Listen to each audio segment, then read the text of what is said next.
So మంజుల రాణి గారు చెప్పండి, ఈరోజు బీఆర్ఎస్ భవన్లో మీటింగ్ అయితే జరగబోతుంది. లఘుచర్ల దాడిపైన ఎవరైతే అధికారుల మీద దాడి చేశారో, ముఖ్యంగా పట్నం నరేందర్ రెడ్డికి, ప్రధాన నిందితుడు సురేష్ గారికి, అలాగే 24 మందికి బెయిల్ అయితే రావడం జరిగింది. సో ఇంకా కొంతమంది రావాల్సింది అని అంటున్నారు.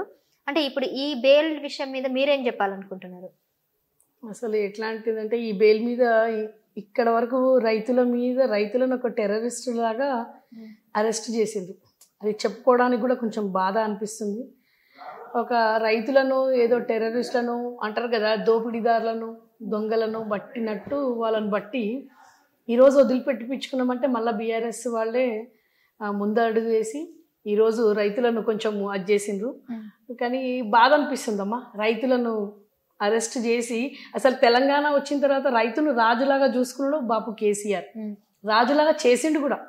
అంటే ఒకప్పుడు తెలంగాణ రాకముందు రైతులది చాలా అంటే చాలా పరిస్థితి ఎట్లుందంటే ఆత్మహత్యలు చేసుకోవడము, కరువు కాటకాలల్లో చనిపోవడము, పిల్లల పెళ్ళి, అసలు పంటలు పండకపోవడము, అట్లాంటి పరిస్థితి నుంచి 10 సంవత్సరాలు రైతుల కోసమే తెలంగాణ బాపు కేసీఆర్ తీసుకొని వచ్చి వాళ్ళని రాజులాగా చేసిన తర్వాత ఈ దౌర్భాగ్యాన్ని చేతిలో పెట్టిన తర్వాత రైతులను చేతులకు బేడీ వేసి వాళ్ళను లోపటేసిండు ఒక 1 month. అది ఎంతవరకు అంటే ఒక రాజ్యంలో రాజు బ్రాహ్మణునైనా రైతునైనా పండించే రైతుని బాధ పెడితే మాత్రం పుట్టగతులు ఉండేవి వాళ్ళకు.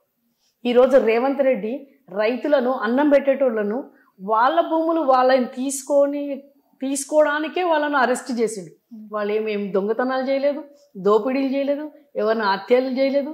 వాళ్ళు చేసిన ఒకటే పాపం ఏంటంటే రేవంత్ రెడ్డికి ఓటు వేయడము. అంటే ఓటు వేస్తే కాంగ్రెస్ పరిపాలన ఎట్లుంటుందో మళ్ళొక్కసారి 50 సంవత్సరాల కింద కాంగ్రెస్ పరిపాలన ఎట్లా ఉండను, ఇప్పుడు ఈరోజు ఈ బుల్లెట్లు పెట్టి గోళీలు కొట్టి చంపిపిచ్చే రాజకీయ అంటారు కదా, వాడు ఒక రాక్షస పాలన ఒకటి అట్లాంటిది మళ్ళీ తీసుకొని వచ్చిండు రేవంత్ రెడ్డి. ఇది ఒక రుజువు. ఈరోజు మళ్ళీ బీఆర్ఎస్ బాపు కేసీఆర్ హయాంలో ఎట్లా ఉండను, మళ్ళీ వాళ్ళ గురించి కనీసం ఒక 1 month నుంచి కొట్లాడుతుంటే నిన్న వాళ్ళకు అసెంబ్లీలో వాళ్ళకి చెప్పిండ్రు. ఇంకా అది ఇప్పుడు 1 month నుంచి వీళ్ళు రావడానికి తెగ ప్రయత్నాలు చేస్తున్నారు. ఇంకా కొంతమందిని ఇంకెందుకు ఆపారు? ప్రధాన నిందితుడు సురేష్ అని చెప్పేసి ఆయనకి బెయిల్ వచ్చింది, మిగిలిన వాళ్ళ అమాయకులు ఇంకా ఉండిపోయారని నిందితులు అని ఎట్లా అంటారమ్మా రైతులను? నాకు అర్థమైతే అంటే ఏం చేసేది వాళ్ళు? ఎవరైనా మర్డర్ చేసిండ్రా? అధికారులను కూడా కొట్టడానికి కూడా అంతవరకు రైతులు ఎందుకు వచ్చిండ్రు?